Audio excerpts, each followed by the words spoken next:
Hello everyone, my self doctor Lakshmi Sharma. स्वागत है आप सभी का मेरे यूट्यूब चैनल में। दोस्तों, आज हम बात करेंगे एलर्जी की कंडीशन के बारे में कि एलर्जी क्या होती है, इसके पीछे क्या क्या पॉजिटिव फैक्टर्स होते हैं, एलर्जी कितने प्रकार की होती है, साथ ही इसके क्या क्या लक्षण आपके शरीर में देखने को मिलते हैं जब आपको एलर्जी होती है। साथ ही जानेंगे हर तरह की एलर्जी के लिए 2 कॉमन बेस्ट होम्योपैथिक मेडिसिन के बारे में, जो कि हर प्रकार की एलर्जी में काफ़ी कारगर होती हैं।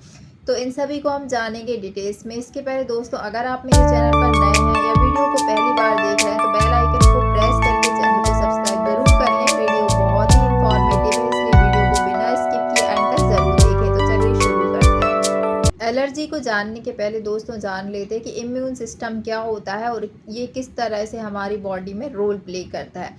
इम्यून सिस्टम एक प्रकार का जो है प्रतिरक्षा प्रणाली होती है, यानी हमारे शरीर में जब भी कोई बैक्टीरिया है, वायरस है, फंगाई है या कोई भी जर्म्स है जब हमारे शरीर में एंटर करता है तो इम्यून सिस्टम उससे फाइट ऑफ करता है। उस कंडीशन में आपने देखा होगा कई बार आपको साधारण सा सर्दी जुकाम होता है तो आपको बॉडी एक होता है, क्योंकि और 2-3 दिन बाद आप एकदम नॉर्मल हो जाते हैं, क्योंकि ऐसी कंडीशन जब कोई बैक्टीरिया, वायरस या कोई भी जर्म आपकी बॉडी में एंटर करता है तो इम्यून सिस्टम उससे फाइट ऑफ करता है, जिसके कारण आपको जो है थोड़े दिन के लिए बुखार या आप सिक फील करते हैं। उसके बाद धीरे धीरे नॉर्मल हो जाते हैं, क्योंकि ये जो कंडीशन होती है वो एक नॉर्मल कंडीशन होती है। नॉर्मल कंडीशन में इम्यून सिस्टम इस तरह से रिस्पॉन्स करता है कि वो आपको बैक्टीरिया, जर्म्स, वायरस या जो भी आपके शरीर में एंटर करते हैं उनसे फाइट करके आपको बीमारियों से बचाने में रोल प्ले करता है। लेकिन जब एलर्जी आपको होती है उस कंडीशन में आपका जो इम्यून सिस्टम है पर्टिकुलर एलर्जन के लिए हाइपर रिस्पॉन्ड करने लगता है,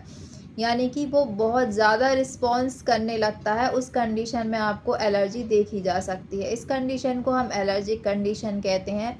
एलर्जी कई प्रकार की होती है। आपको नेज़ल डिस्चार्ज हो सकते हैं, आँखों से पानी आना जैसी समस्या हो सकती है, स्किन में आपको रैशेस आ सकते हैं या फिर आपको एक्जिमा हो सकता है, सोरियासिस हो सकता है, डर्मेटाइटिस हो सकता है, स्किन रैशेस हो सकते हैं। इस कंडीशन में नाक से पानी आना यानी एलर्जिक राइनाइटिस के अलावा आपको अस्थमा भी एक एलर्जी का प्रकार होता है, अस्थमा की समस्या भी हो सकती है। स्नोफीलिया, इयोसिनोफिल्स जिसमें बढ़ जाती हैं वो भी आपको हो सकता है। इसके अलावा एब्डोमिनल डिस्कम्फर्ट होना, जी मिचलाना, इस तरह के लक्षण जो हैं वो आपको एब्डोमिनल एलर्जी के कारण होते हैं। तो एलर्जी जो है आपके शरीर में कई प्रकार की हो सकती है और इसके पीछे कारण होते हैं एलर्जेंस। अब ये जो एलर्जेंस होते हैं वो क्या होते हैं कि आप जैसे पर्टिकुलर किसी एलर्जेंस के लिए किसी पर्टिकुलर पर्सन में एलर्जी हो सकती है। फॉर एग्ज़ाम्पल, एक घर में 2 पर्सन रहते हैं, सेम खाना वो खा रहे होते हैं, लेकिन किसी किसी व्यक्ति को पर्टिकुलर फूड आइटम्स के लिए एलर्जी हो जाती है। दूसरा है डस्ट के लिए भी कई लोगों को एलर्जी होती है। कुछ लोग डस्ट की कंडीशन में भी उनको छींकें नहीं आती या कोई भी उनकी बॉडी रिस्पॉन्स नहीं करती, लेकिन कुछ पर्टिकुलर लोगों की बॉडी डस्ट के जो है कांटेक्ट में आने पर रिस्पॉन्ड करने लगती है, उनको छींकें होने लगती हैं, आँख से पानी आने लगता है, नाक से पानी आने लगता है, कई बार स्किन रैशेस हो जाते हैं। तो ये डिपेंड करता है पर्सन टू पर्सन उसके इम्यून सिस्टम के रिस्पॉन्स पर। इसके अलावा एलर्जी जो है किसी को मेडिसिन्स के कारण हो सकती है, कुछ पर्टिकुलर केमिकल्स से भी एलर्जी हो सकती है। इसके अलावा पोलन ग्रेन्स से एलर्जी हो सकती है। कई लोग घास में या फिर किसी ऐसी जहाँ पे कुछ पेड़ पौधे लगे रहते हैं उनसे भी उनको एलर्जी होती है। इसके अलावा जैसे कैट है या डॉग है, जो पालतू जो जो पेट्स वगैरह होते हैं जो आप घर में रखते हैं, उनसे भी कई लोगों को एलर्जी हो सकती है। तो डिपेंड करता है आपको किस चीज़ से एलर्जी है, और कई लोगों को कुछ फूड आइटम्स से भी एलर्जी होती है। तो इस प्रकार जो एलर्जेंस होते हैं वो कई प्रकार के हो सकते हैं। अब जानते हैं दोस्तों कि जब आपको एलर्जी होती है तो आपको क्या क्या लक्षण देखने को मिल सकते हैं। सबसे पहले हम बात करते हैं आइज़ से।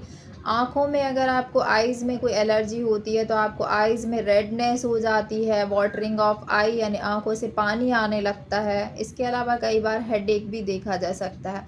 अगर आपको नीज़ल एलर्जी है तो आपको सुबह उठते से ही बहुत ज़्यादा छींकें आती हैं, नाक से पानी आता है, इस तरह की कंडीशन आपको हो सकती है, सर्दी जुकाम बना रह सकता है। इसके अलावा रेस्पिरेटरी ट्रैक्ट में अगर आपको अस्थमा की प्रॉब्लम है तो आपको ब्रीदिंग डिफ़िकल्टीज़ कई बार किसी एलर्जेंस के कारण हो सकती है। इसके अलावा अगर इंसेक्ट बाइट के कारण आपको एलर्जी हो रही है, तो काफ़ी सारे लोगों को कीड़े काटने या किसी इंसेक्ट के काट लेने के बाद उनको ब्रीदिंग डिफ़िकल्टीज़ आती हैं। तो इस प्रकार की एलर्जी भी काफ़ी सारे लोगों में देखी जा सकती है। इसके अलावा स्किन में एलर्जी अगर किसी को हो रही है, तो स्किन में बहुत ज़्यादा इचिंग होने लगेगी। कई लोगों को अर्टिकेरिया भी देखा जा सकता है। अर्टिकेरिया भी एक एलर्जी का प्रकार होता है जिसमें स्किन में रैशेस आने लगते हैं, और रैशेस, इस तरह के रैशेस भी स्किन एलर्जी का एक टाइप होता है। इसके अलावा किसी किसी को सोरियासिस है या एक्जिमा की प्रॉब्लम है, ये भी एलर्जी का प्रकार होता है जिसमें जनरली इचिंग होती है। स्किन जो है वो थिक होने लगती है, क्योंकि इस कंडीशन में इम्यून सिस्टम जो है आपका हाइपर रिस्पॉन्डिव होता है। तो ये सभी कंडीशंस होती हैं और ये सभी लक्षण होते हैं। तो इस प्रकार से जो एलर्जेंस होते हैं वो पर्टिकुलर सिम्टम्स आपकी बॉडी में क्रिएट कर सकते हैं। कुछ लोगों को कुछ ऑर्नामेंट्स या आर्टिफिशियल ज्वेलरी के कारण भी एलर्जी देखी जा सकती है, उनमें स्किन रैशेस हो जाते हैं, रेडनेस आती है। तो ये सभी चीज़ें कुछ लोगों को टेम्परेरी होती हैं, यानी कुछ समय के बाद धीरे धीरे ख़त्म हो जाती हैं, कुछ हफ्ते तक चलती हैं, और कुछ लोगों को ये जो कंडीशन है वो लंबे समय तक भी रह सकती है। ये डिपेंड करता है पर्टिकुलर पर्सन के इम्यून सिस्टम के रिस्पॉन्स पर। दोस्तों, इसके होम्योपैथिक सॉल्यूशन के बारे में कि अगर आपको एलर्जी है तो आप कौन कौन सी होम्योपैथिक मेडिसिन को यूज़ कर सकते हैं।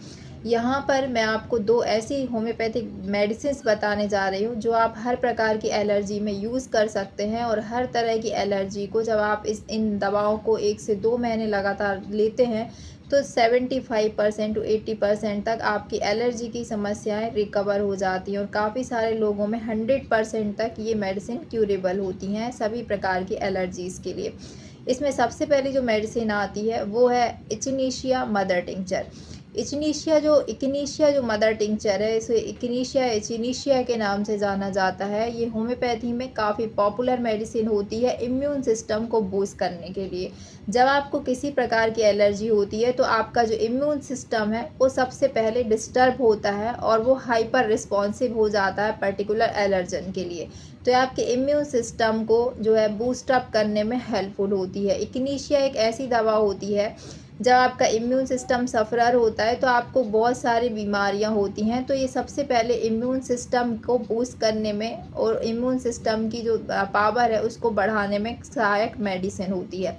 ये आपके ब्लड पॉइजनिंग की कंडीशंस को भी रिकवर करती है। अगर आपका जो है ब्लड में पॉइजनिंग हो रही है, जैसे टाइफाइड फीवर हुआ है और उसके बाद आपको डायरिया हो रहा है, और टाइफाइड के बाद जब आपको ब्लड पॉइजनिंग हो जाती है कई केसेस में, तो उसको भी रिकवर करती है।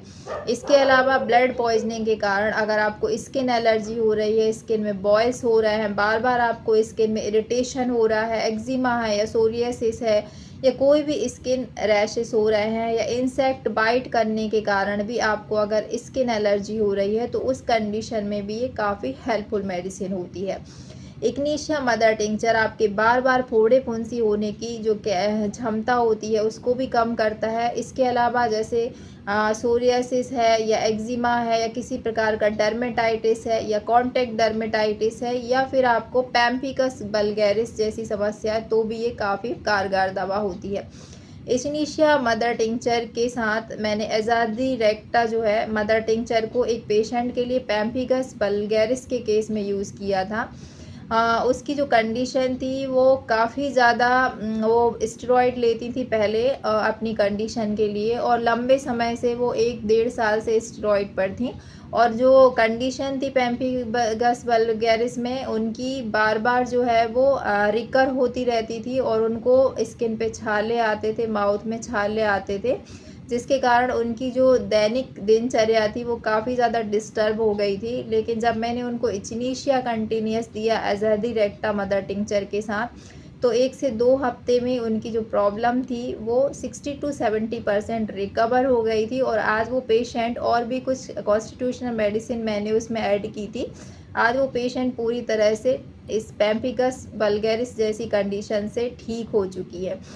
तो ये जो मेडिसिन होती है ये हर प्रकार की स्किन एलर्जी में काफ़ी सहायक दवा होती है। दूसरी जो मेडिसिन है इसके साथ आपको यूज़ करना है वो है एजादी रेक्टा मदर टिंचर। जो एजादी रेक्टा मदर टिंचर है ये मेडिसिन नीम के एक्सट्रैक्ट से बनी होती है। जैसे कि हम जानते हैं कि नीम एक पावरफुल एंटीबैक्टीरियल, एंटीवायरल और एंटी फंगल दवा होती है। उसी प्रकार का जो अर्क होता है, जो मदर टिंचर होता है, ये बैक्टीरिया से फाइट ऑफ करता है, वायरस से, एलर्जेन से भी फाइट ऑफ करने में हेल्पफुल होता है। ये भी एक प्रकार के आपके जो इम्यून सिस्टम डिस्टर्ब हो जाता है और उस इम्यून सिस्टम को बूस्ट अप करने में ये अज़ादी रेक्टा इंडिका बहुत ही पावरफुल मेडिसिन होती है।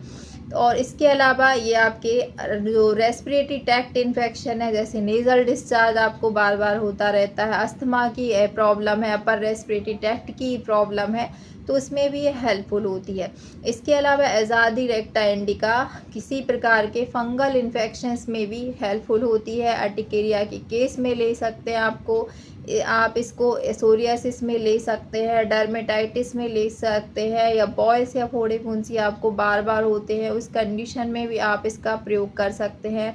इसके अलावा एब्डोमिनल डिस्कम्फर्ट में आप इसका यूज़ कर सकते हैं, या फिर आपको टाइफाइड की प्रॉब्लम है जिसमें ब्लड पॉइजनिंग हुआ है, ब्लड पॉइजनिंग के केस में ये ब्लड को प्यूरिफाई करने में भी हेल्पफुल होती है। एज अ ब्लड प्यूरिफायर भी ये अज़ादी रेक्टा इंडिका बहुत अच्छा काम करती है। तो आप इसको जो ब्लड से रिलेटेड डिसऑर्डर होते हैं उनमें भी आप इसको प्रयोग कर सकते हैं। तो इस तरह से जो अज़ादी रेक्टा इंडिका है ओवरऑल, और साथ में जो आपका एचिनीशिया मदर टिंचर है, दोनों मदर टिंचर जो है ओवरऑल आपकी इम्यूनिटी सिस्टम जो होता है, इम्यून सिस्टम, उसको बूस्ट करते हैं और बहुत सारी एलर्जीज से फाइट ऑफ करने में हेल्पफुल होते हैं। तो इन दोनों मदर टिंचर को आपको कैसे प्रयोग करना है, आप या दोनों मदर टिंचर को आप अलग अलग भी प्रयोग कर सकते हैं। 30-30 ml आप इनको ले आइए और इसको 15-15 बूंद आपको हाफ कप नॉर्मल पानी के साथ ऐड करके दिन में 2 बार प्रयोग करना है। इस तरह आप इनको 2 से 3 महीने लगातार प्रयोग करें। आप देखेंगे कि आपकी जो भी एलर्जी की समस्या है उसमें आपको कई समस्याओं में 100% तक गारंटी है, इसमें काफ़ी अच्छे रिज़ल्ट मिलते हैं। कुछ ऐसे केस होते हैं जो बहुत ज़्यादा कॉम्प्लिकेटेड होते हैं, तो उनमें भी 75 to 80% तक ये दोनों मेडिसिन काफ़ी अच्छे रिज़ल्ट देती है। तो इस तरह से आपको इन दवाओं को प्रयोग करना है। जी, उम्मीद है दोस्तों आज का वीडियो आपको ज़रूर पसंद आया होगा। वीडियो अगर पसंद आए तो वीडियो को लाइक शेयर करना ना भूलें, और अगर आप मेरे चैनल पर नए हैं तो बेल आइकन को प्रेस करके चैनल को सब्सक्राइब ज़रूर कर लें। मिलते हैं नेक्स्ट वीडियो में इसी तरह के और नए अपडेट्स के साथ। तब तक के लिए bye bye. Thanks for watching.